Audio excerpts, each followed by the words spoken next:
Ada bantuan hukum untuk anggota Polri yang terkena permasalahan hukum. Mengapa sampai cari di luar gitu? Atau di Mabes Polri-nya sudah nggak mampu lagi. Kita mau nggak menjual reputasi, menjual melacurkan diri demi bela? Kalau saya nggak mau gitu kan. Apakah mungkin terjadi penganiayaan yang diceritakan oleh para terpidana termasuk Aldi di muka sidang itu hanya dalam kurun waktu 30 menit? Kalau benar itu dilakukan oleh tim Parudiana. Kalau menurut Pak Susno? 1 menit aja bisa. 1 menit kalau ditinju sama Mike Tyson aja kan geletak. Ya. Publik sudah tahu lah putusannya itu pasti dikabulkan. Gitu. Bapak yakin 100% ya? Kami minta tambah 50 lah sama kawan. 50.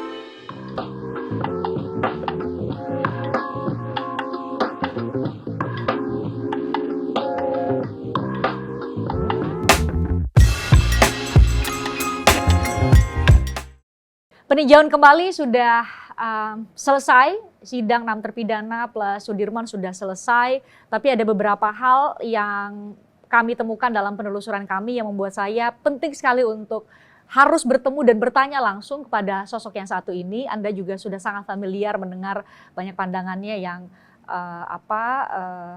membuat kita lebih terang melihat kasus ini. Jadi karena pengalamannya luar biasa, jadi kalau bicara mengenai kepolisian, beliau yang paling mengerti mungkin karena berapa tahun Pak Susno? 35 tahun setengah. 35 tahun setengah. Kayaknya itu kalau udah orang mungkin sudah seperti saya Pak usianya. Ya mungkin sudah anaknya pun sudah SMA gitu. Pas saya jadi polisi, dia lahir, sudah punya anak, anaknya mungkin sudah SMA. Jadi cucu Pak Susno udah SMA. Iya. Pak Susno, netizen udah ngikutin gimana konsistensi Pak Susno untuk mengawal kasus ini di luar sidang maupun di dalam sidang ya. Karena Pak Susno juga dihadirkan sebagai ahli ya di muka sidang di peninjauan kembali. Pak Susno ada beberapa hal yang mau saya cross check ke Pak Susno hasil penelusuran kami. Terutama dari beberapa nama yang disebutkan oleh Aldi di persidangan Sakatatal maupun di persidangan 6 terpidana. Ada nama Gugun Gumilar, ada nama Aris Papua di sana, ada nama Anwar. Yang ternyata saat ini Pak Susno, kalau Aris Papua membantah bertemu langsung dengan saya. Pak Gugun tidak sempat berbicara tapi saya sempat bertemu dengannya. Pak Anwar juga saya belum ketemu. Pak Ibtu Rudiana saya sudah ketemu lagi Pak, ternyata masih aktif sebagai Kapolsek di Kapetakan. Jadi saya mau minta pendapat Pak Susno. Satu nih, ternyata belakangan kami ketahui dan sudah dikonfirmasi beberapa nama yang saya sebutkan tadi Pak sudah memberikan kuasa kepada pengacara Ibu Elsa Syarif, tapi pengacaranya pengacara sipil Pak.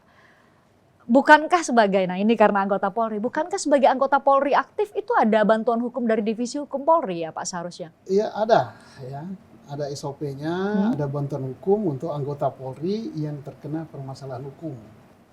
Nah, saya nggak tahu mengapa sampai cari di luar gitu, atau di Mabes Polri-nya sudah nggak mampu lagi gitu. Tapi bukankah dulu Rudiana sendiri mengatakan bahwa saya sengaja tidak memberikan keterangan kepada publik karena saya masih aktif, semuanya harus diatur oleh dinas gitu kan. Nah sekarang nggak tahu apakah cari pengacara ini sudah seizin Mabes Polri atau usaha mereka sendiri. Oh itu harus izin ya Pak kalau Polri aktif? Iya kan dia kan Polri aktif. Dia cari pengacara di luar. Saya beranggapan mungkin dia sudah minta izin ke atasannya atau ke Ditbinkum Polri.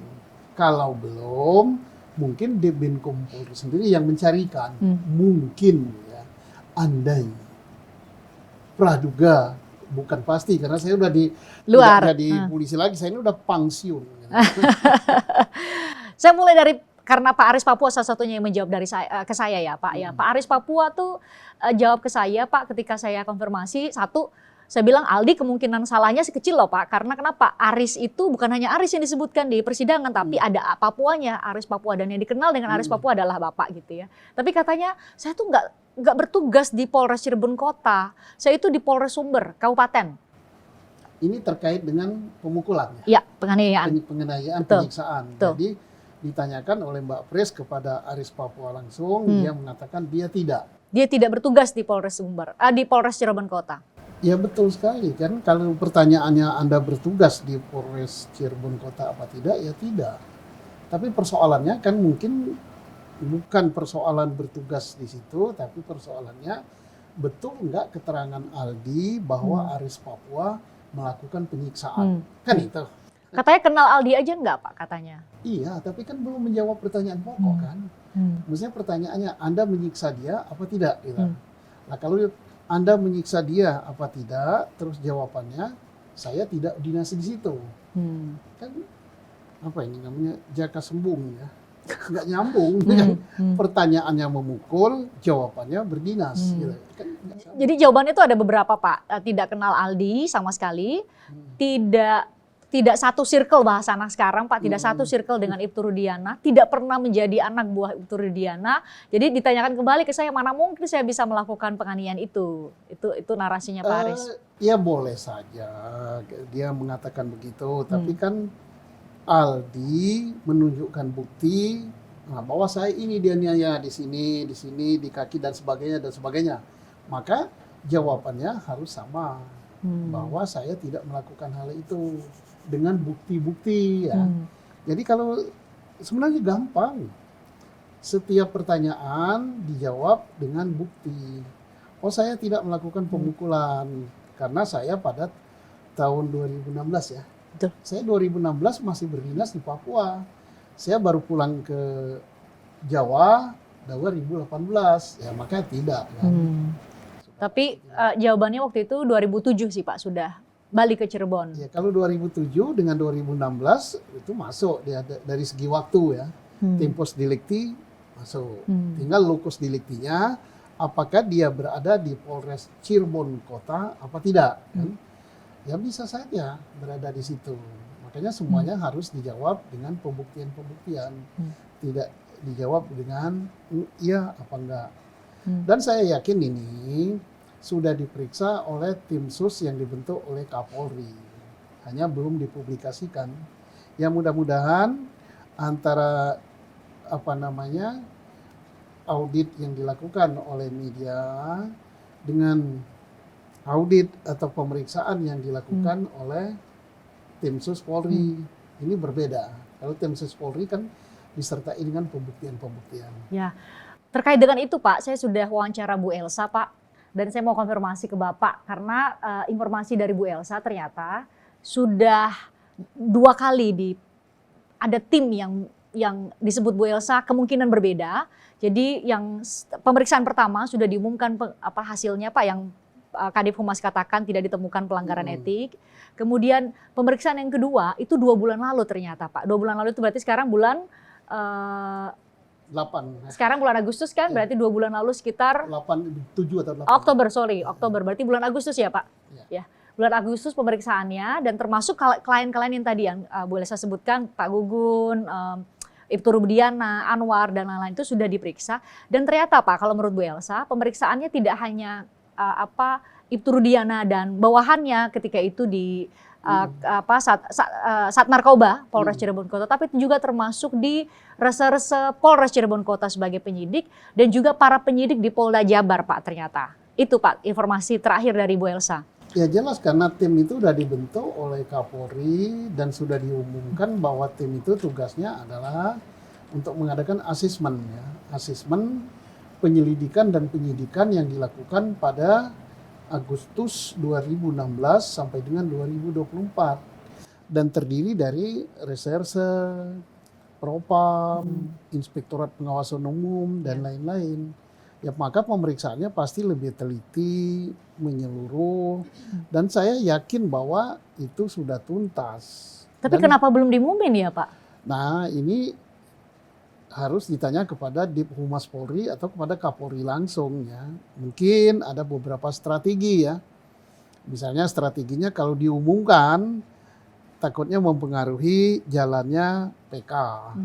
Tapi mestinya tidak perlu takut ya karena 2 hal yang berbeda. Yang ini pemeriksaan Polri, yang ini PK. Hakim kan tidak boleh terpengaruh, dia harus independen. Nah misalnya hasil pemeriksaan Polri, oh betul telah terjadi ini, betul ini. Kan akan mengangkat citra Polri sendiri. Atau misalnya, oh tidak betul itu, tidak betul, tapi tidak betul itu tidak cukup dengan tidak betul, tapi tidak betul dengan pembuktiannya begini. Ya kita tunggu aja bagaimana kapan Pak Kapolri akan mengumumkan ini, karena masyarakat seluruh Indonesia selaku pemilik Polri menunggu-nunggu hal ini. Menurut Pak Susno sendiri, the right time, waktu yang paling tepat buat Polri mengumumkan hasil pemeriksaan yang ternyata sudah kita ketahui dari Bu Elsa ini sudah 2 kali, itu kapan sih sebenarnya Pak Susno? Ya semua tepat, tergantung pertimbangan. Diumumkan sekarang tepat karena masyarakat sudah menunggu lama. Diumumkan nanti setelah adanya putusan PK tepat juga. Nah, tentang yang paling menguntungkan Polri yang mana, itu pertimbangan daripada pimpinan Polri. Saya nggak jadi pimpinan Polri, saya udah jadi rakyat. Kalau saya sebagai rakyat, yang tepat ya secepatnya gitu kan. Termasuk juga bukan hasil asesmen daripada tim sus, hasil dari penyidik. Kan bukankah yang namanya penasihat hukum dari 6 terdakwa waktu itu, tambah penasihat hukum Sudirman, tambah penasihat hukum Saka Tatal, sudah melaporkan ke Baris Krim Polri tentang kesaksian palsu, penganiayaan, rekayasa perkara, dan lain-lain sebagainya.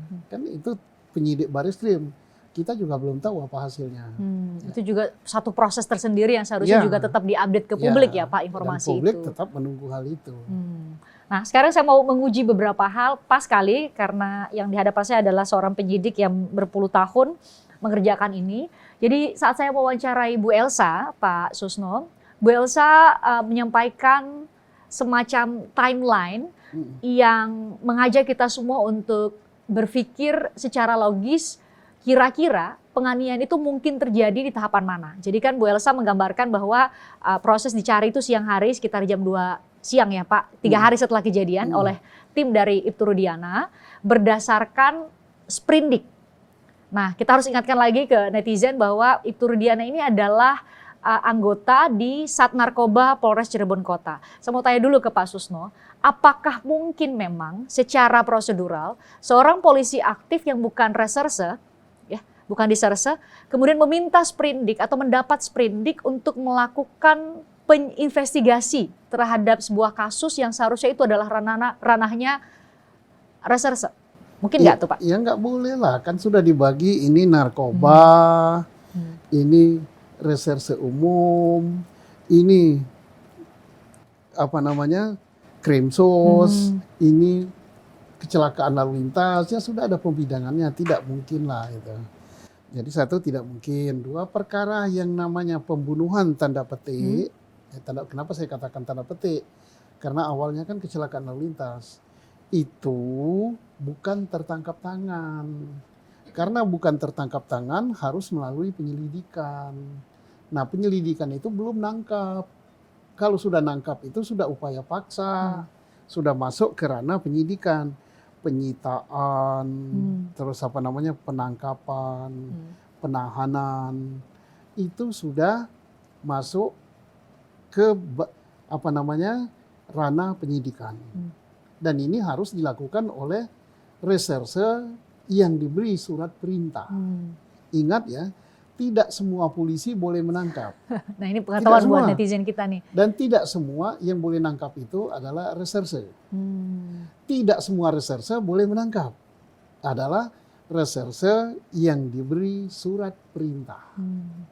Yang misalnya saya serse, kan ada serse bagian administrasi, ada serse bagian sopir, ada serse bagian apa. Tidak semua serse bagian nangkap. Yang boleh nangkap serse yang betul-betul dia menyidik perkara, dan itu pun harus dengan surat perintah dari yang berwenang. Dalam hal ini Kapolres Ciko misalnya ya, kalau itu wilayah hukum. Kapolres mendelegasikan kewenangannya itu kepada Kasat Reskrimnya. Jadi tidak bisa misalnya saya mau nangkap, saya tangkap dulu terus minta surat penyidikan, ya nggak bisa, ini kan amburadul namanya. Berarti dari tahapan itu saja sudah ada kesalahan prosedur atau pelanggaran yang dilakukan oleh Ibtu Rudiana dan anak buahnya ketika itu? Saya tidak menilai bahwa itu Rudiana karena saya tidak berwenang ya, tapi tanya saja sama dia. Dia nangkap itu atas perintah siapa? Nah, karena nangkap itu tidak boleh sembarang orang. Itu kan merampas tindakan paksa ya, kemerdekaan Pak orang. Susno ya? Itu tindakan paksa. Kalau nanti dialihkan katakan, oh saya tidak nangkap, saya ngamankan. Yang ngamankan sama nangkap beda jauh.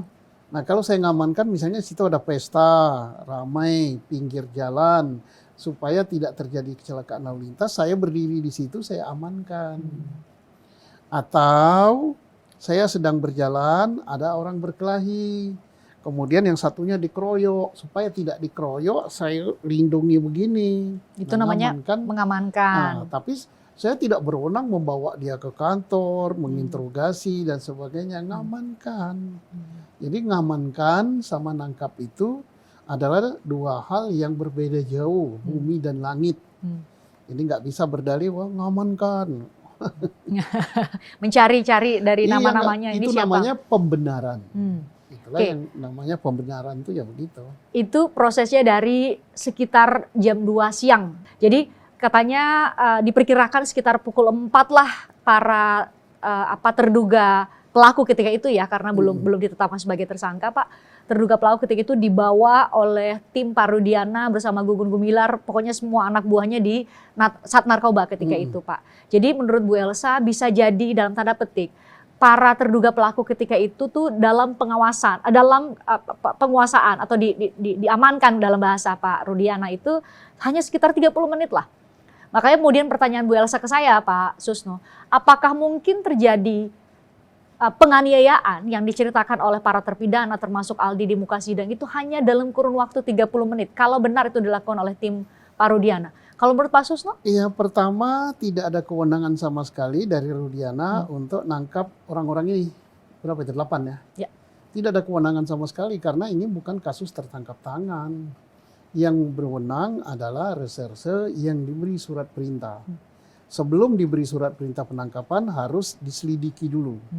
Kasus apa, siapa pelakunya, minimal 2 alat bukti yang sah dan saling bersesuaian, baru bisa ditangkap.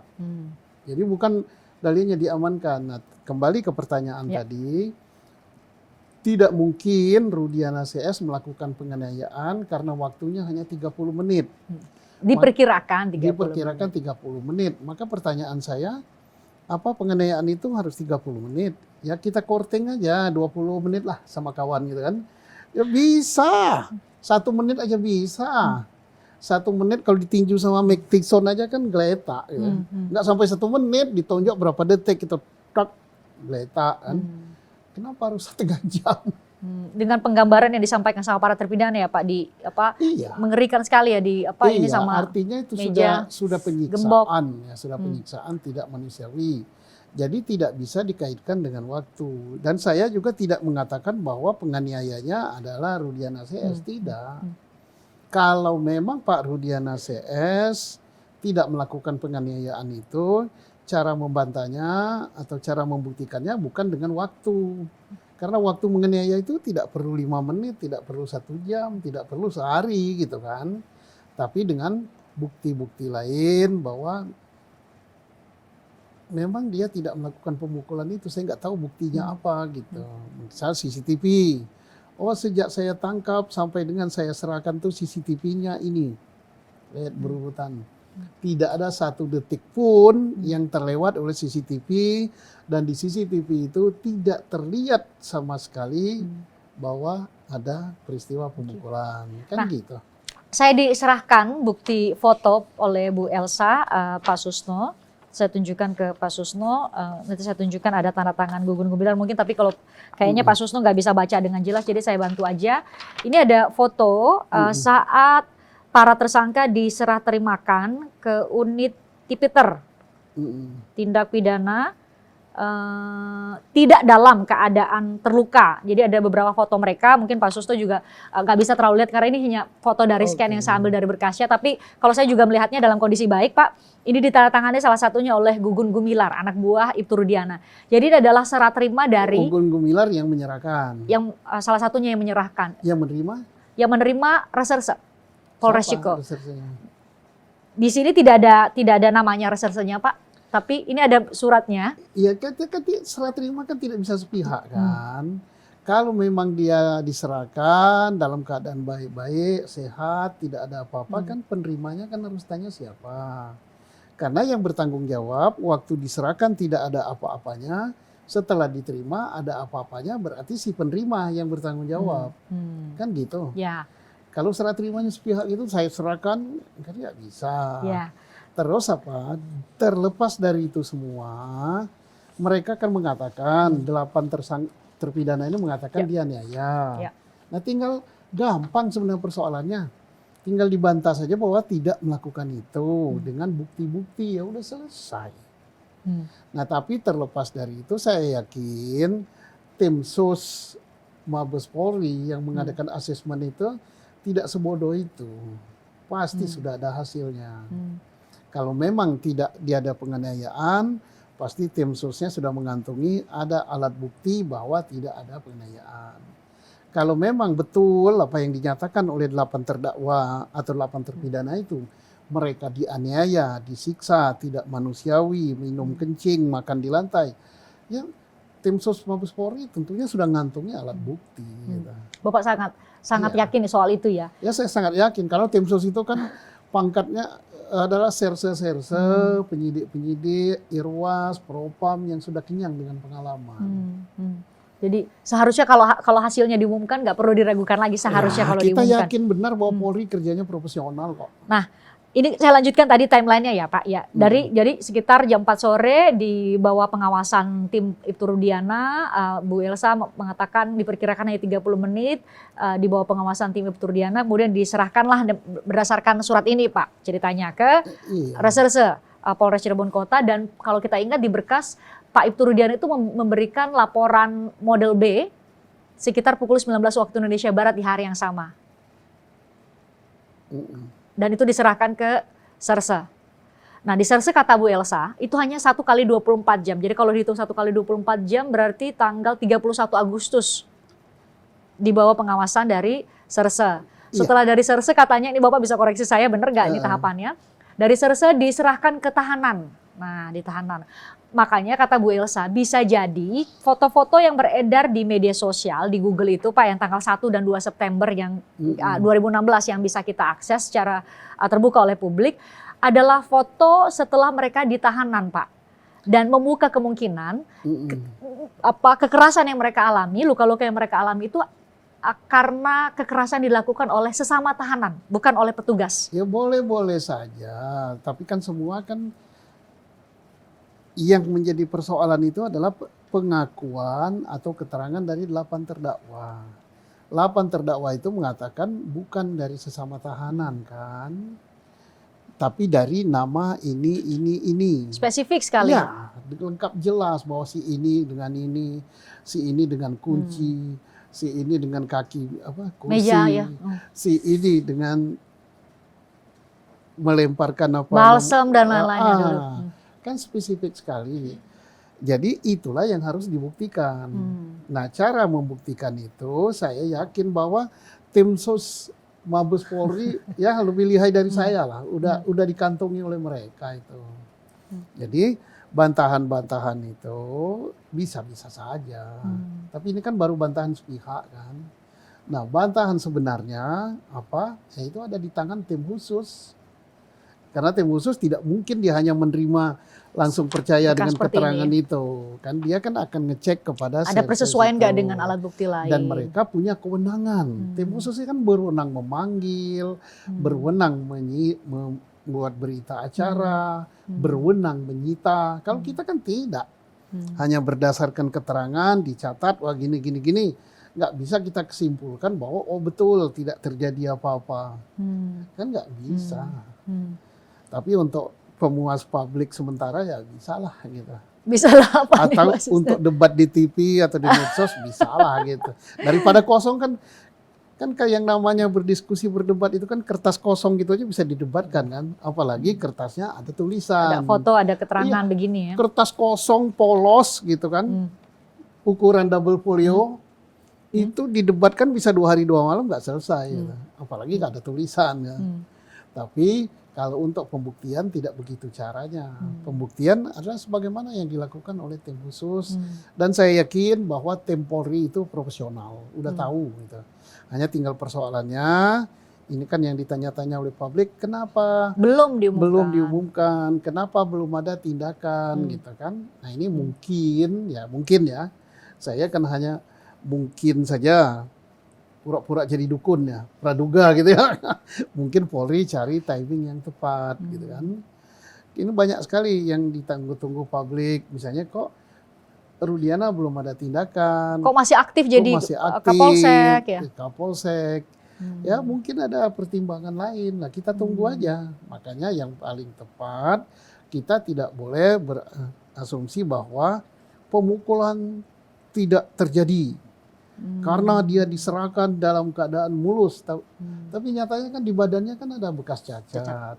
Bahkan Sudirman datang ke pengadilan mengajukan saat PK dengan bukti luka tembak di mana itu di punggung ya.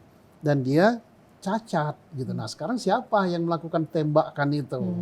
Apakah dia mimpi kena tembak terus kena tembak beneran gitu, bisa jadi ya. Oh, yang nembak itu adalah bayang-bayang gitu. Dan itu gampang sekali itu si polisi membuktikannya, tim khusus membuktikan itu sangat-sangat gampang.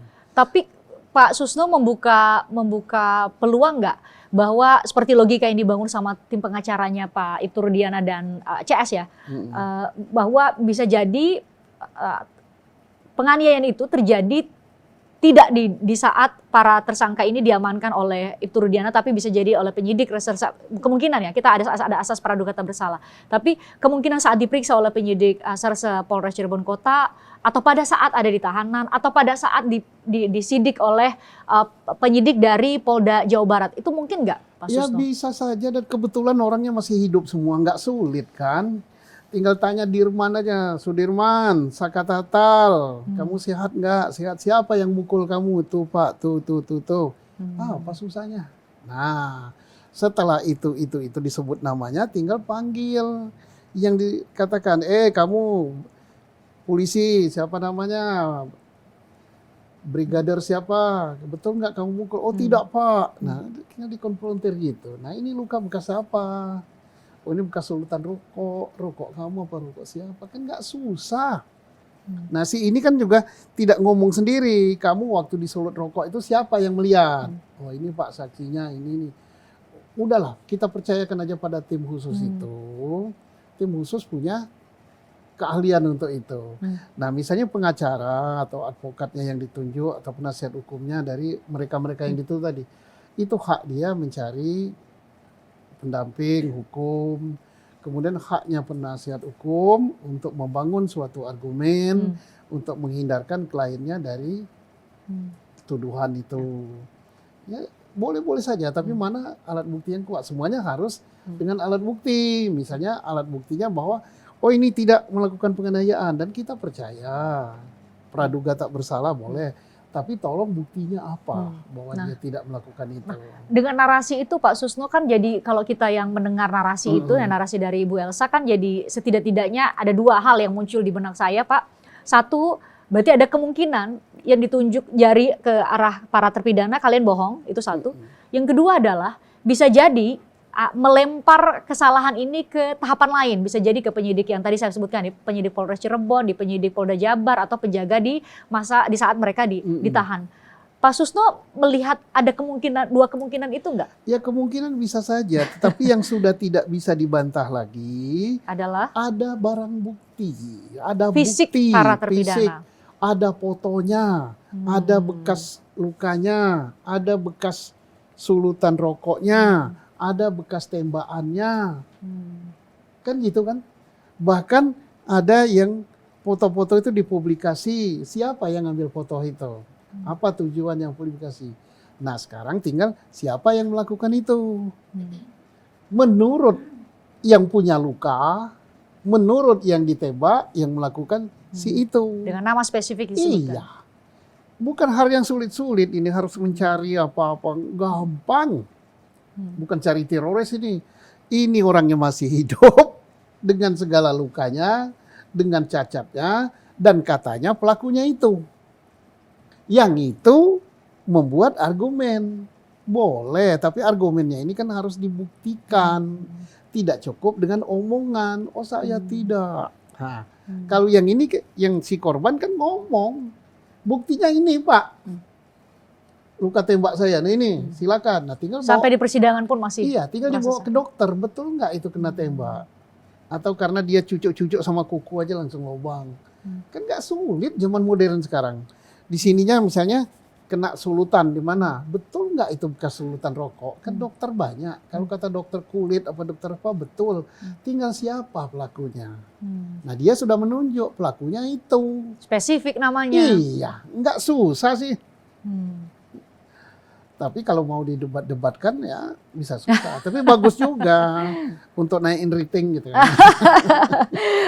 Ya setidak-tidaknya kemudian itu yang menjadi diskursus di publik kan Pak Tapi Susno kan ya. publik sekarang kan tambah sudah pinter kan. Dia katakan, ibu itu ngarang aja, bapak itu ngarang aja, yang betul gini. Itu menyangkut reputasi juga. Silakan. Kita mau nggak menjual reputasi, menjual melacurkan diri demi bela? Kalau saya nggak mau gitu kan. Kalau saya netral aja, saya tidak memihak pada korban, tidak memihak kepada polisinya, saya memihak pada kebenaran.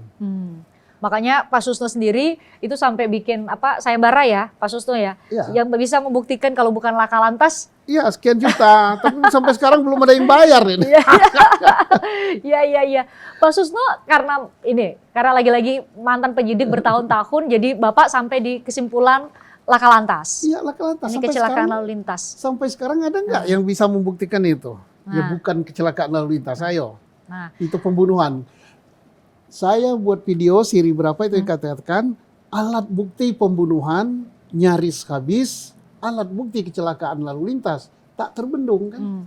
Kalau nggak dibatasi kan ada ratusan orang siap bersaksi, siap memberikan alat bukti bahwa itu kecelakaan.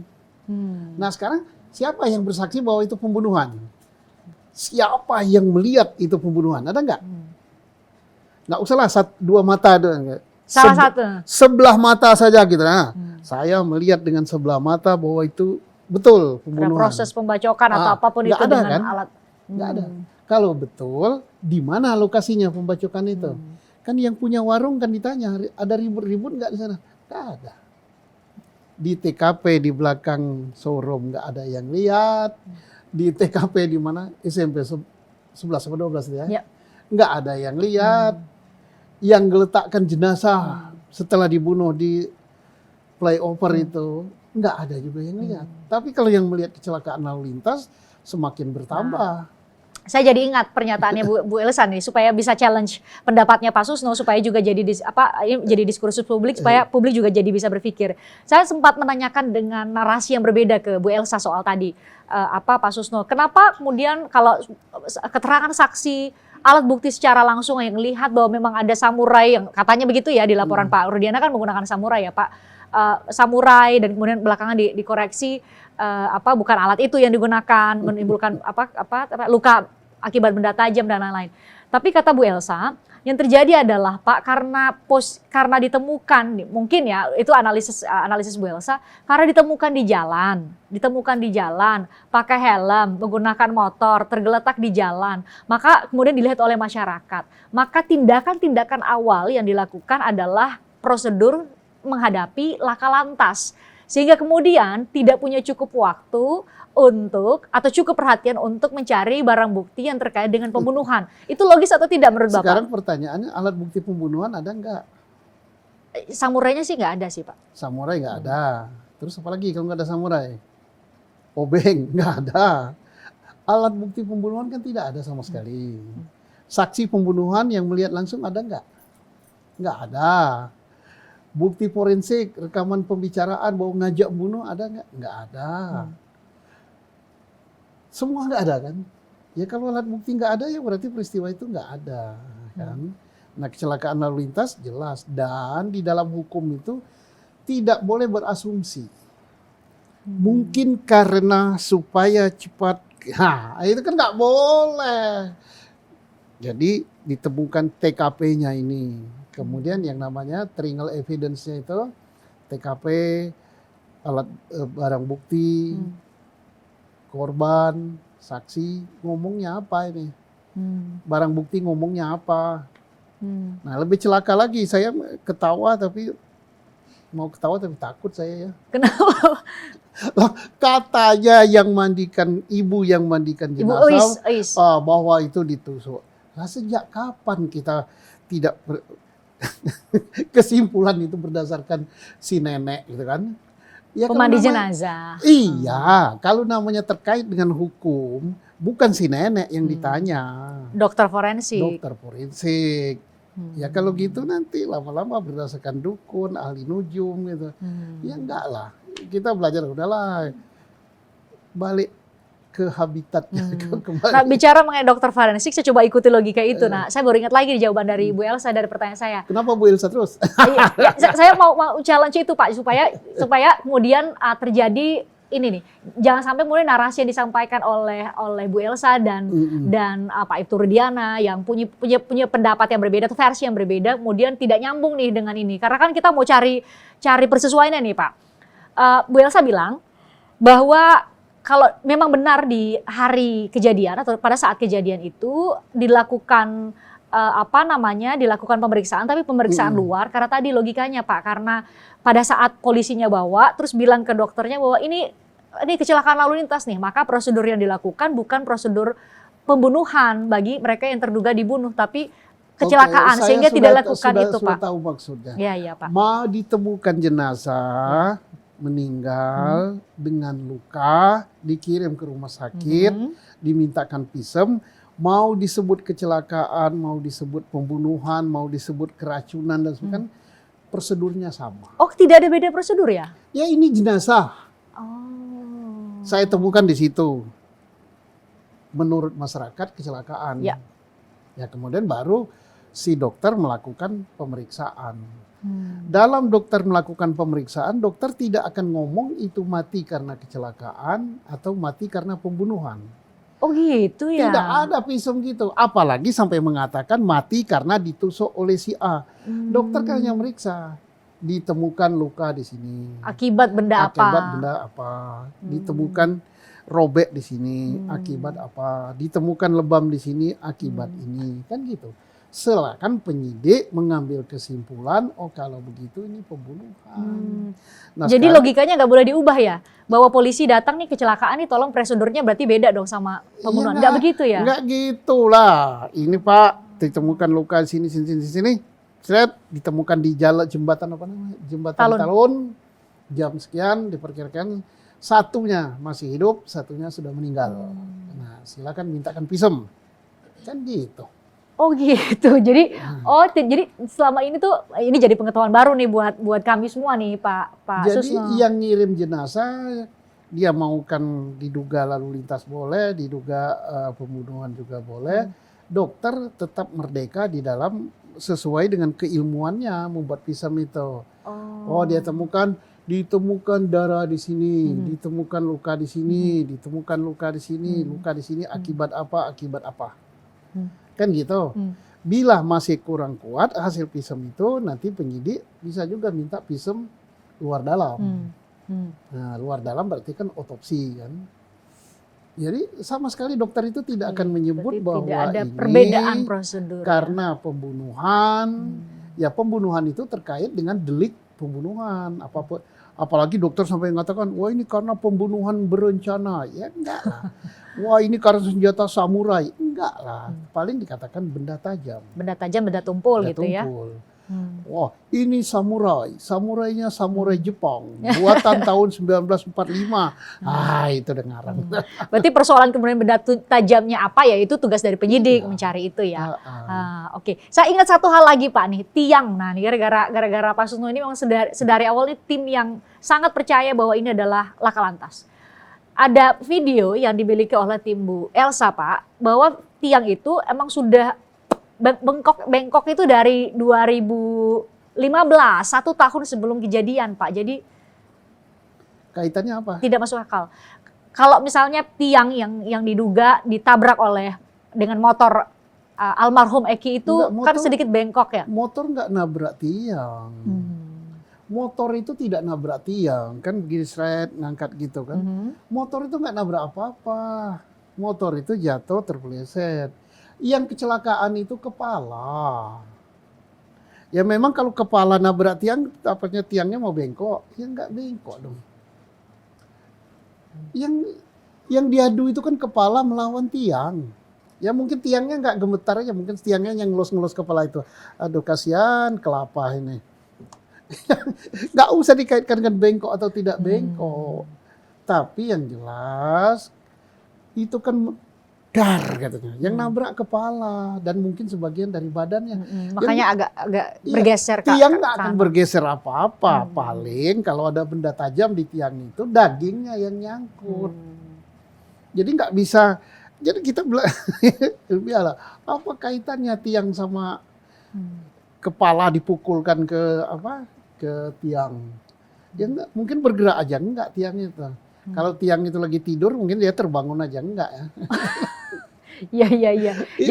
Jadi tidak ada hubungan, kalau tidak ada hubungannya menurut Pak Susno. Nggak ada hubungannya, tapi kalau sepeda motor terbalik begini, sebelah kiri di atas, sebelah kanan di bawah, lecet motor itu. Jadi kalau dia mengatakan kok motornya hanya lecet begitu, motornya kok lecet, orangnya luka banget gitu. Iya, yang diadukan kepala dilawankan tiang kan. Ya jelas jebol kepala itu, untung aja kepalanya nggak copot gitu.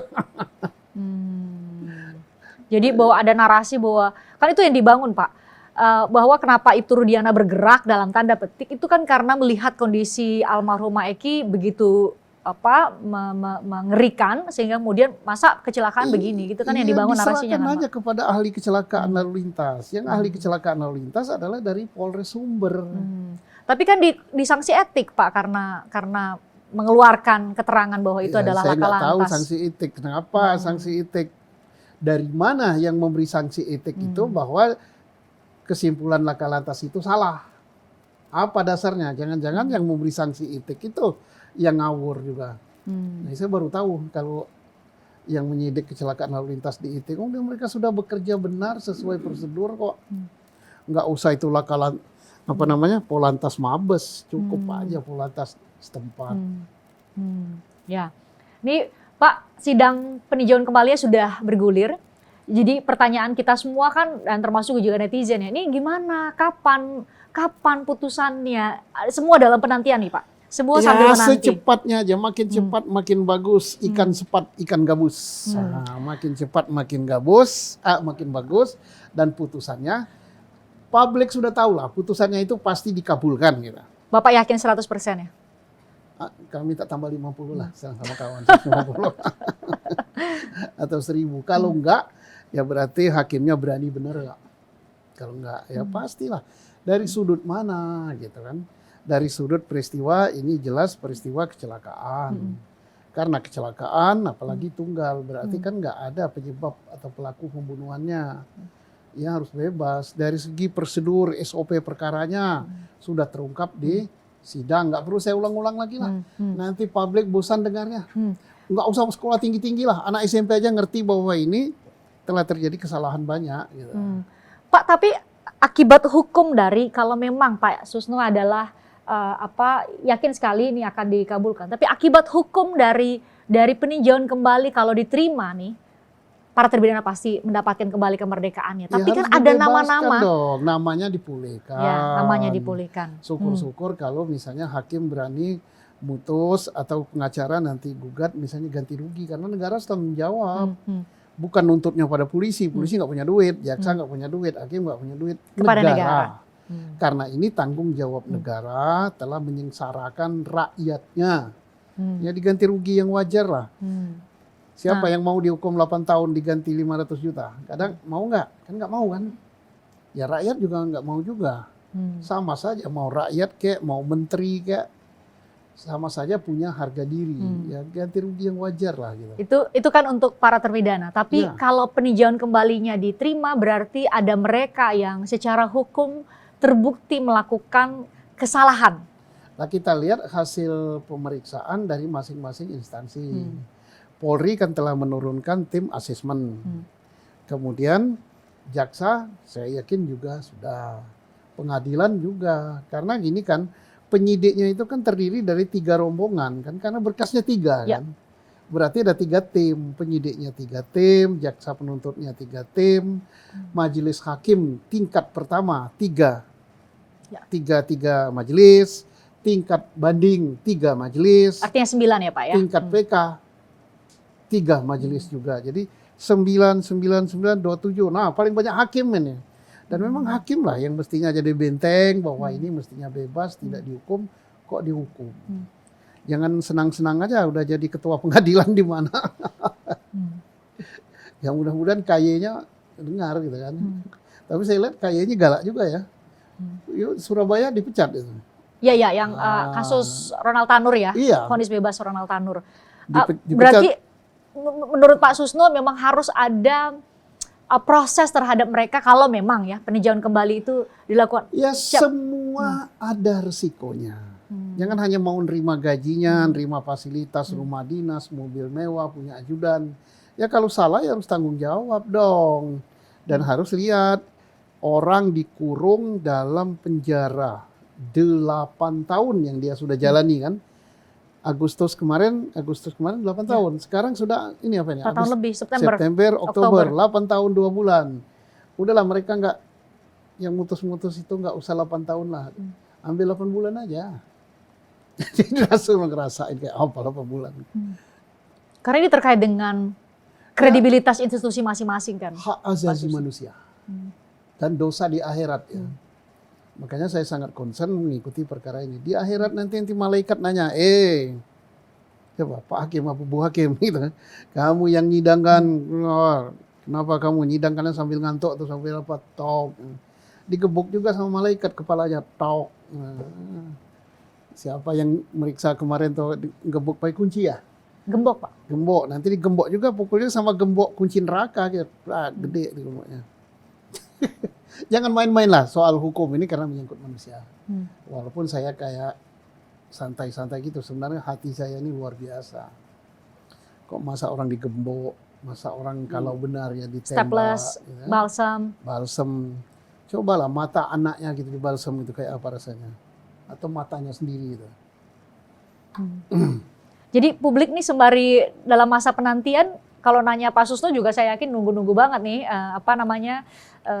putusan peninjauan kembalinya. Iya, saya nunggu-nunggu sampai termimpi-mimpi loh. Bahwa putusannya sudah jalan. Karena apa? Nasib anak manusia ya. Kita harus gitu.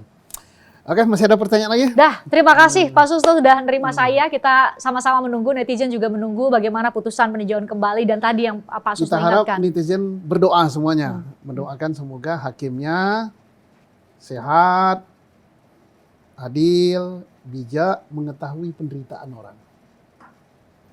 Sehingga bisa memberikan putusan Iya, yang jangan dilama-lamain masa. adil. Kalau aku jadi hakimnya nggak bisa seminggu lah mah selesai nih. Seharusnya bisa mungkin dipercepat ya, karena setiap hari Nggak usah hitungannya dipercepat, kemerdekaannya. Bekerja secara santai aja seminggu selesai nih. Kalau 3 bulan namanya nggak kerja itu. Pak Susno sekali lagi makasih Pak Susno untuk waktunya ya. Sudah berbincang dengan saya. Makasih, sehat selalu Pak.